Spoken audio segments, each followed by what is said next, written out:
JDS ಎಲ್ಲ ಕಾರ್ಯಕರ್ತರೆ ಈಗ ಪಕ್ಷದ ಸಂಘಟನೆ ದೃಷ್ಟಿಯಿಂದ ಇಲ್ಲಿ ನವಲಗುಂದಕ್ಕೆ ಬಂದು ತಮ್ಮ ಹಿತವಚನಗಳ ಮಾತನಾಡಲು ಸನ್ಮಾನಿಸಿದ ಯುವ ನಾಯಕರಾದಂಥ ನಿಖಿಲ್ ಕುಮಾರಸ್ವಾಮಿ ಅವರು ಈ ರಾಜ್ಯಾದ್ಯಂತ ಬರಗಾಲದ ಬಗ್ಗೆ ರಾಜ್ಯದ ಬಗ್ಗೆ ಇವತ್ತು ನಮ್ಮ ಊರಿಗೆ ಬಂದಿದ್ದಾರೆ. ಅವರಿಗೆ ನಮ್ಮೆಲ್ಲರ ಪರವಾಗಿ ಹೃತ್ಪೂರ್ವಕವಾದಂಥ ಸ್ವಾಗತವನ್ನು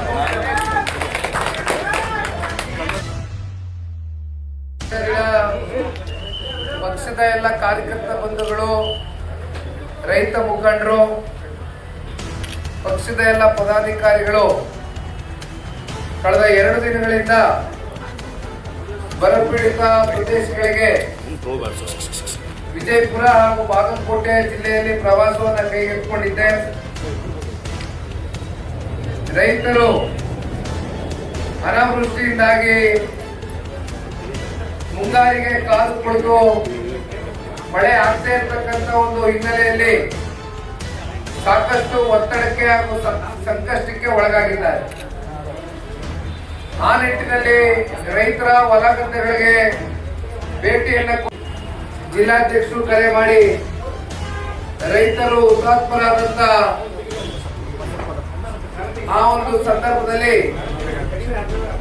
ಸನ್ಮಾನ್ಯ ಕುಮಾರಣ್ಣ ಅವರ ಕಡೆಯಿಂದ ರೈತರಿಗೆ ಗೌರವವನ್ನು ಕೊಟ್ಟಂತದನ್ನ ಸ್ಮರಿಸಿಕೊಳ್ತಾ, ನೀವು ಯಾರಿಗೂ ದಾರಿ ದಾಟಿ ಹೋಗ್ತಾ ಇದ್ದೀರಾ, ನೀವು ಬಂದು ಹೋಗ್ಬೇಕು ಅಂತಕ್ಕಂಥದನ್ನ ಹೇಳಿದಂತ ಸಂದರ್ಭದಲ್ಲಿ ನಿಮ್ಮೆಲ್ಲರ ಎದುರುಗಡೆ ಬಂದು ನಿಂತ್ಕೊಂಡಿದ್ದಾರೆ. ಹಾಗಾಗಿ ರೈತರು ಈ ದೇಶದ ಬೆನ್ನೆಲುಬು, ಈ ದೇಶದ ಆಸ್ತಿ ಅಂತಕ್ಕಂಥದ್ದು ಕೇವಲ ಭಾಷಣಕ್ಕೆ ಸೀಮಿತವಾಗಿ ನಾವು ಹೇಳಿಕೆಗಳನ್ನ ಕೊಡಬಾರದು. ರೈತರು ನಿಜಕ್ಕೂ ಇವತ್ತು ಸಂಕಷ್ಟದಲ್ಲಿದ್ದಾರೆ.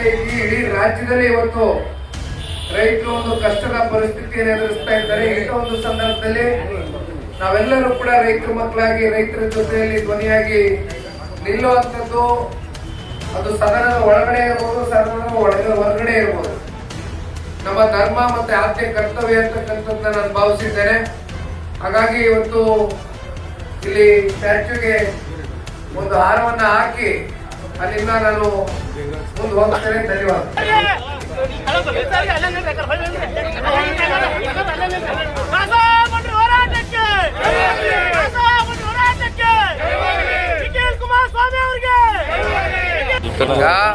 ಕುಮಾರಣ್ಣ ಅವರು ಅಧಿಕಾರದಲ್ಲಿದ್ದಂಥ ಸಂದರ್ಭದಲ್ಲಿ ರೈತರಿಗೆ ಯಾವತ್ತಿಗೂ ಕೂಡ ಗೌರವ ಕೊಟ್ಕೊಂಡು ಬಂದಿದ್ದಾರೆ.